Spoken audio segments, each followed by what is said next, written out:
तो दोस्तों आज तारीख हो गई है 24 अक्टूबर की, साथ ही में दिन है सोमवार का। वही हिंदी तारीख है कृष्णा चतुर्दशी और महीना चल रहा है कार्तिक का। साथ ही में जैसा कि आप जानते हैं आज दीपावली का त्योहार है, तो आप सभी को मेरी और हमारे चैनल सब कुछ सीखो जानो की पूरी टीम की तरफ से हैप्पी दिवाली। तो आइए बिना देर किए वीडियो को शुरू करते हैं। तो देखें ये पहली बड़ी खबर। 2932 सिगरेट जितना प्रदूषण फैलाती है सांप की ये गोली। चक्री, फुलझड़ी, अनार जैसे पटाखों से कितना फैलता है प्रदूषण, आइए आपको इसके बारे में बताते हैं। दोस्तों आप नहीं जानते हैं तो आपको बता दें, राष्ट्रीय राजधानी नई दिल्ली में प्रदूषण का स्तर बढ़ता ही जा रहा है। वहीं दीपावली के दौरान प्रदूषण तेजी से बढ़ने से हालात गंभीर हो जाते हैं। वैसे आप नहीं जानते हैं तो आपको बता दें, दिल्ली में पटाखों के जलाने पे प्रतिबंध है, फिर भी बहुत से लोग पटाखे जला रहे हैं। हालांकि ये वातावरण के लिए खतरनाक साबित हो सकता है। दोस्तों अगर आप पटाखों से होने वाले प्रदूषण को हल्के में ले रहे हैं तो आप गलत हैं। शायद आपको जान के बहुत ज्यादा हैरानी होगी कि जो एक सांप की गोली होती है उसके जलाने पे 64,500 माइक्रोग्राम क्यूबिक मीटर पार्टिकल्स बाहर निकलते हैं, जो कि 2,932 सिगरेट जलाने के बराबर है। आसान सी भाषा में कहें तो एक सांप की गोली जलाने से उतना प्रदूषण फैलता है जितना 2,932 सिगरेट जलाने पे फैलेगा। आप नहीं जानते हैं तो आपको बता दें कि जब एक सिगरेट जलाई जाती है तो PM 2.5 के 22 माइक्रोग्राम क्यूबिक मीटर पार्टिकल्स निकलते हैं और एक सांप की गोली जलाने पर 64,500 माइक्रोग्राम क्यूबिक मीटर पार्टिकल्स बाहर निकलते हैं। इसी तरह से अगर 1000 बम की लड़ी जलाई जाए तो ये 1752 सिगरेट जलाने के बराबर है। इसी तरह से एक हंटर बम 1316 सिगरेट जलाने के बराबर है। बाकी फुलझड़ी को बहुत सारे लोग हल्के में लेते हैं। ऐसा माना जाता है कि इससे पोल्यूशन नहीं होता, लेकिन ये गलत है। इससे जुड़ी जो जानकारी आई है उसके मुताबिक आपको बता दें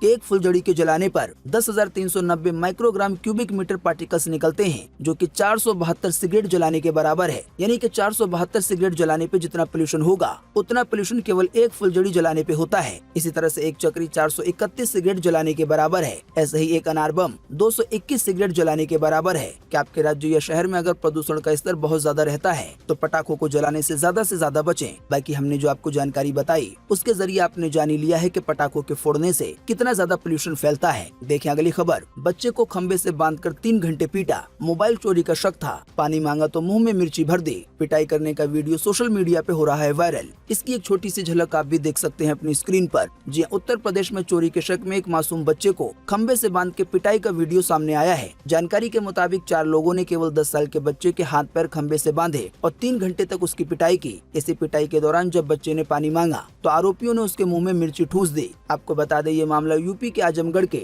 बरदा इलाके के हदीसा गांव का बताया जा रहा है। बताया गया है पिटाई करने वालों को शक था कि बच्चे ने मोबाइल चोरी किया है। अब बच्चे के पिता ने पुलिस से मामले की शिकायत की है, जिसके बाद धारा 307 के तहत FIR दर्ज हुई है। इस मामले में पुलिस ने 3 आरोपियों को गिरफ्तार कर लिया है। बच्चे के पिता रामकेश के अनुसार आरोपी पहले उनके बेटे को खोजते हुए घर आए थे। बताया गया है गाँव में किसी के लिए पूछना एक सामान्य बात है, इसीलिए परिवार ने ज्यादा ध्यान नहीं दिया। बताया गया है जिस समय बच्चे की पिटाई हो रही थी तो गांव के किसी भी व्यक्ति ने बच्चे के घर पे जाके नहीं बताया। देखें अगली खबर। अयोध्या में 15 लाख दिए जलाने का बना रिकॉर्ड। 26 मिनट तक PM मोदी ने लेजर शो देखा। इसी दौरान कहा, विजय हमेशा राम रूपी सदाचार की। जी अद्भुत, अलौकिक, दिव्य और कभी न भूलने वाला दृश्य। दोस्तों हम बात कर रहे हैं उस दृश्य की जो अयोध्या में दिवाली पे पहली बार 15,76,000 दीपों को जलाने का रिकॉर्ड बना और खुद प्रधानमंत्री नरेंद्र मोदी इसके साक्षी बने। PM मोदी करीब 4 घंटे यहाँ रहे। बीते रोज अयोध्या पहुँचे PM मोदी ने सबसे पहले रामलला के दर्शन किए। इसके बाद परिक्रमा की और पहला दीप जलाकर दीप उत्सव का शुभारंभ किया। इसके बाद PM मोदी राम कथा पार्क पहुँचे, वहाँ राम का तिलक लगाकर राज्य अभिषेक किया। फिर यहाँ से PM मोदी सरयू किनारे राम की पैड़ी पहुँचे, सरयू पूजा करके आरती में शामिल हुए। फिर 26 मिनट तक लेजर शो के माध्यम से रामायण कथा का मंचन देखा। इसी दौरान PM मोदी ने डिजिटल आतिशबाजी का भी नजारा देखा। देखें अगली खबर। आज शाम 5 बजे के बाद ही कर पाएंगे दिवाली की पूजा। आइए बताते हैं शुभ मुहूर्त। जी हाँ, इस बार दीपावली पर दिन में पूजा के मुहूर्त नहीं है। आज 24 अक्टूबर शाम 5 बजे के बाद से ही लक्ष्मी पूजा की जा सकेगी, क्योंकि कार्तिक अमावस्या इसी शाम को शुरू होगी और अगले दिन यानी कि 25 अक्टूबर के शाम 5 बजे तक रहेगी। इसीलिए लक्ष्मी पूजा के मुहूर्त शाम और रात में ही रहेंगे। आपको बता दें, लगभग 2000 साल के बाद दीपावली पर बुध, गुरु, शुक्र और शनि खुद की राशि में रहेंगे।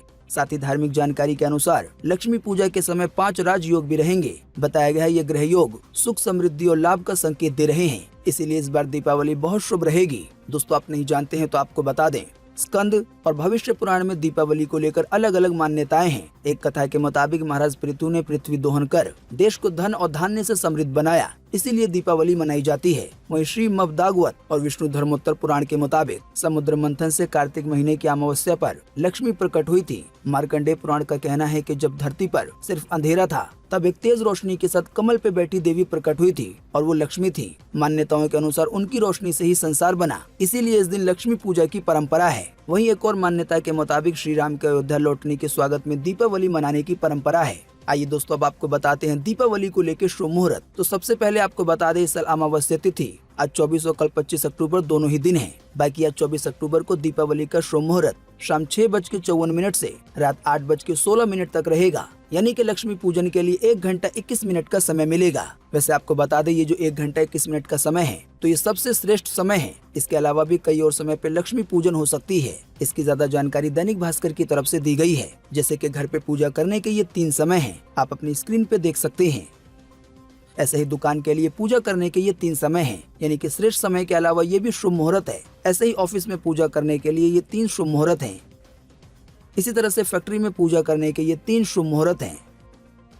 आप वीडियो को रोक के इन टाइम को नोट कर सकते हैं। बाकी जो पूजा का श्रेष्ठ यानी कि सबसे अच्छा मुहूर्त है वो वही है जो हमने आपको पहले बताया, यानी कि 6:54 से शुरू होगा और 8:16 पे खत्म होगा। अगर बात की जाए प्रदोष काल के समय की तो ये आज शाम के 5:42 से शुरू होगा और 8:16 तक रहेगा। ऐसे ही बात की जाए अगर वृषभ काल की तो ये शाम के 6:54 से शुरू होगा और 8:50 पे खत्म होगा। बाकी दोस्तों, इससे जुड़ी एक और जानकारी है, आइए आपको इसके बारे में बताते हैं। जैसा कि आप जानते हैं, आज 24 अक्टूबर को दीपावली है और परसों 26 अक्टूबर को गोवर्धन पूजा है। शायद आप जानते होंगे कि हर साल दिवाली के अगले दिन ही गोवर्धन पूजा होती है, लेकिन इस बार ऐसा नहीं है क्योंकि कल 25 अक्टूबर की शाम आंशिक सूर्य ग्रहण होगा। इसी की वजह से गोवर्धन पूजा एक दिन के बाद मनाई जाएगी। साथ ही आपको बता दें, इन 2 पर्वों के बीच सूर्य ग्रहण और बुध गुरु शुक्र शनि की अपनी अपनी राशि में होना, धार्मिक जानकारी के मुताबिक ऐसा योग पिछले 1300 सालों में नहीं बना है। बाकी आपको बता दें, कल जो ग्रहण लगने वाला है ये भारत के ज्यादातर हिस्सों से देखा जा सकेगा। इसी के कारण ग्रहण का सूतक रहेगा, यानी कि धार्मिक मान्यताओं के मुताबिक ग्रहण का असर होगा। सूतक रहने की वजह से ही सभी धार्मिक मान्यताओं का पालन किया जाएगा। बताया गया आज दिवाली की रात पूजन के बाद लक्ष्मी जी की चौकी सूतक लगने से पहले हटा लें या फिर कल 25 अक्टूबर को ग्रहण खत्म होने के बाद ही हटाएं।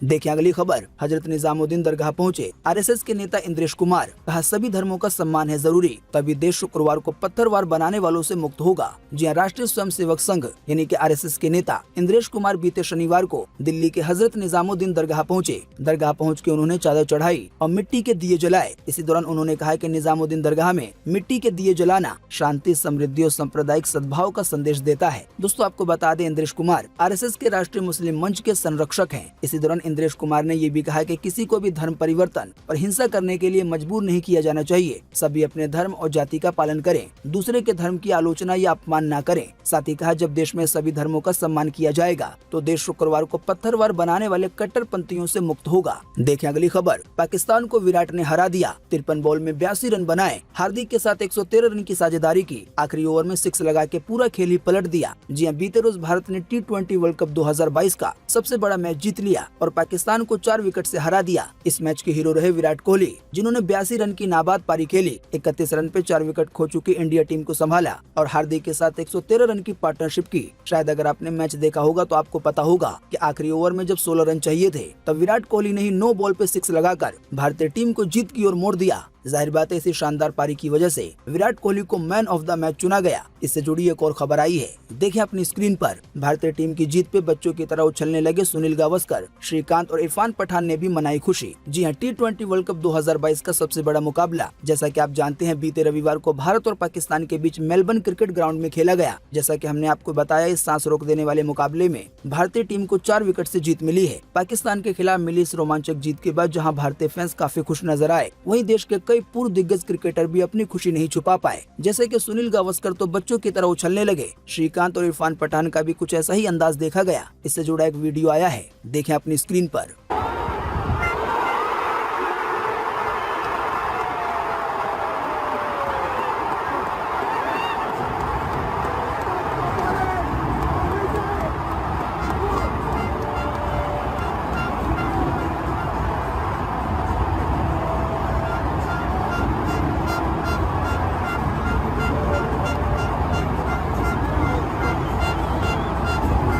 दोस्तों अगली खबर के बारे में बताने से पहले आपके लिए एक बड़ा सर्वे और एक बड़ा सवाल इसी खबर से जुड़ा हुआ। दोस्तों वीडियो को देखने के बाद आपको इसी वीडियो के नीचे कमेंट बॉक्स में कमेंट करके बताना है कि दुनिया भर में वो कौन सा देश है जिसकी क्रिकेट टीम सबसे बेस्ट मानी जाती है। इस पर आपकी पर्सनल जानकारी या पर्सनल राय क्या है, वीडियो को देखने के बाद नीचे कमेंट बॉक्स में अपना जवाब जरूर लिखें। आपके दिए गए जवाब से काफी कुछ पता चलता है। आइए अब दोस्तों चलते हैं अगली खबर की तरफ। अगले महीने भारत आएंगे Saudi crown Prince. PM Modi ने दिया था निमंत्रण। भारत आने के बाद फिर यहां से G20 समिट के लिए बाली जाएंगे। जी हां, सऊदी क्राउन प्रिंस और प्रधानमंत्री मोहम्मद बिन सलमान अगले महीने यानी कि नवंबर में भारत आएंगे। इस दौरान वो पीएम मोदी से मुलाकात करेंगे। मीडिया रिपोर्ट्स के मुताबिक पीएम मोदी ने उन्हें भारत आने का निमंत्रण दिया था, जिसे उन्होंने स्वीकार कर लिया है। जानकारी के मुताबिक पीएम मोदी ने बीते सितंबर के महीने में विदेश मंत्री एस जयशंकर के जरिए सऊदी क्राउन प्रिंस को निमंत्रण भेजा था। मीडिया की तरफ से जानकारी दी गई है कि सऊदी क्राउन प्रिंस 14 नवंबर की सुबह भारत पहुंचेंगे। वो यहां पीएम मोदी से मुलाकात करेंगे। बताया गया सऊदी प्रिंस का ये दौरा केवल एक दिन का ही है। एक दिन के दौरे के बाद अगले दिन मोहम्मद बिन सलमान इंडोनेशिया के बाली में होने वाले G20 शिखर सम्मेलन में शामिल होने के लिए रवाना होंगे। अगली खबर में कृपया यात्रीगण ध्यान दें। कई स्टेशनों पे 10 रुपए से 50 रुपए हो गया है प्लेटफॉर्म का टिकट। जी हां, फेस्टिव सीजन को देखते हुए पश्चिम रेलवे ने प्लेटफॉर्म टिकट के किराए में बढ़ोतरी कर दी है। इससे यात्रियों को स्टेशन छोड़ने या जो रिसीव करने जाएंगे तो उन्हें झटका लगेगा, यानी कि प्लेटफॉर्म का टिकट महंगा लेना होगा। इस बारे में एक अधिकारी बयान के मुताबिक मुंबई मंडल के मुंबई सेंट्रल, दादर, बोरीवली, बांद्रा टर्मिनल, वापी, वलसाड, साथ ही में उधना और सूरत स्टेशनों पर प्लेटफॉर्म टिकट की दर में बढ़ोतरी की गई है। साथ ही आपको बता दें, मध्य रेलवे ने अभी हाल ही में बीते शुक्रवार को छत्रपति शिवाजी महाराज टर्मिनल, इसके अलावा दादर, लोकमान्य तिलक टर्मिनल, साथ ही में ठाणे और कल्याण और पनवेल स्टेशन जैसे चुनिंदा रेलवे स्टेशनों पे भीड़ भाड़ को रोकने के लिए प्लेटफॉर्म टिकट की दर 22 से 31 अक्टूबर तक 10 रुपए से बढ़ा के 50 रुपए करने की घोषणा की थी। बताया गया रेलवे स्टेशनों पे फेस्टिव मौसम की भीड़ भाड़ को देखते हुए और प्लेटफॉर्म और पैदल पुल सहित रेलवे परिसर में यात्रियों की संख्या को कंट्रोल करने के लिए ये फैसला लिया गया है, ताकि स्टेशन पे ज्यादा भीड़ भाड़ न हो। देखें अगली खबर। 24 अक्टूबर को पूरे देश में ये रहेगा मौसम का हाल। मौसम विभाग ने जारी किया है मौसम का पूर्वानुमान। जी हां, मौसम विभाग के अनुसार अगले 24 घंटे के दौरान यानी कि आज 24 अक्टूबर को डीप डिप्रेशन एक चक्रवाती तूफान में तेज हो जाएगा और गंगीय पश्चिम बंगाल और बांग्लादेश तट की ओर बढ़ जाएगा। बताया गया है 24 अक्टूबर से गंगीय पश्चिम बंगाल और दक्षिण बांग्लादेश में काफी व्यापक बारिश हो सकती है, यानी कि भारी से भी ज्यादा भारी बारिश। हालांकि तटीय उड़ीसा में बारिश कम हो जाएगी, पर गंगीय पश्चिम बंगाल में 25 अक्टूबर तक भारी बारिश जारी रहने की संभावना है। इसके अलावा भी पूर्व उत्तर भारत के 1-2 स्थानों पर हल्की बारिश की संभावना है। इसके अलावा भी तमिलनाडु, केरल और लक्षद्वीप में छिटपुट यानी कि हल्की से भी कम बारिश होने की संभावना है। इसके अलावा भी अंडमान निकोबार द्वीप समूह में अगले 2 से 3 दिनों के दौरान हल्की से मध्यम बारिश की संभावना जताई गई है। दोस्तों अभी हमने आपको जिन भी शहरों या जिन भी राज्यों के नाम बताए हैं, इनको छोड़कर पूरे देश में ही मौसम सूखा बने रहने की संभावना है। देखें अगली खबर। शी जिनपिंग तीसरी बार बने चीन के राष्ट्रपति। बोले दुनिया को चीन की जरूरत है, अब टॉप लीडरशिप में एक भी महिला नहीं है। जी शी जिनपिंग तीसरी बार चीन के राष्ट्रपति बन गए हैं। बीजिंग के great hall of the people में जो बैठक हुई उसमें शी जिनपिंग ने कहा कि दुनिया के बिना चीन का विकास नहीं हो सकता और दुनिया को भी चीन की जरूरत है। साथ ही कहा 40 साल के अथक प्रयासों के बाद हमारी इकोनॉमी तेजी से बढ़ी है और देश में सामाजिक स्थिरता भी आई है। साथ ही कहा अगले 5 सालों के लिए हमने ठोस रणनीति तैयार की है। साथ ही दोस्तों आपको बता दें, शी जिनपिंग ने इस दौरान अपनी नई टीम का भी ऐलान किया। उन्होंने सारे विरोधियों को हटाते हुए अपने भरोसेमंद लोगों को एंट्री दी है, लेकिन किसी भी महिला को जगह नहीं दी है। 25 साल में ऐसा पहली बार है कि चीन की कम्युनिस्ट पार्टी पोलित ब्यूरो में कोई महिला नहीं है। हालांकि इससे पहले सुन चुनलान पोलित ब्यूरो में एकमात्र महिला मेंबर थी, जो कि अब रिटायर हो गई हैं। देखें अगली खबर। कर्नाटक में भाजपा के मंत्री ने महिला को मारा थप्पड़। विरोध के बजाय महिला ने पैर छुए। जमीन नहीं मिलने की शिकायत लेके पहुंची थी। जी हां, कर्नाटक के हाउसिंग एवं इंफ्रास्ट्रक्चर विकास मंत्री वी सोमन्ना का एक महिला को थप्पड़ मारने का वीडियो सामने आया है, जहां मंत्री लोगों को लैंड टाइटल्स यानी कि जमीन के पेपर देने के लिए पहुंचे थे। इसी दौरान एक महिला मंत्री के पास कुछ शिकायत लेके पहुंच गई। मंत्री ने जैसे ही महिला की बात सुनी तो उसे थप्पड़ जड़ दिया, लेकिन महिला ने थप्पड़ का विरोध करने की बजाय मंत्री जी के पैर छू लिए। इस बारे में कुछ मीडिया रिपोर्ट्स के मुताबिक महिला ने दावा किया है कि मंत्री ने उन्हें थप्पड़ नहीं मारा था, बल्कि उसे दिलासा दिया था। महिला ने एक बयान में कहा है कि वो एक गरीब परिवार से थी और उसने मंत्री से जमीन देकर उसकी मदद करने की अपील की थी। महिला के मुताबिक उन्होंने जमीन दे दी है। साथ ही महिला ने कहा कि हमारा कर्ज भी चुका दिया गया है। हालांकि दोस्तों साथ में ये भी दावा किया जा रहा है कि बाद में मंत्री ने महिला से माफी भी मांगी। देखें अगली खबर। दिल जैसी झील और सुपर हीरो गिलहरी। देखिए इस हफ्ते की 3 रोमांचक तस्वीरें। दोस्तों आपको बता दें, इन तस्वीरों को दैनिक भास्कर की तरफ से साझा किया गया है। जानकारी के मुताबिक ये वो तस्वीरें हैं जिसे इस हफ्ते के लिए खास माना गया है।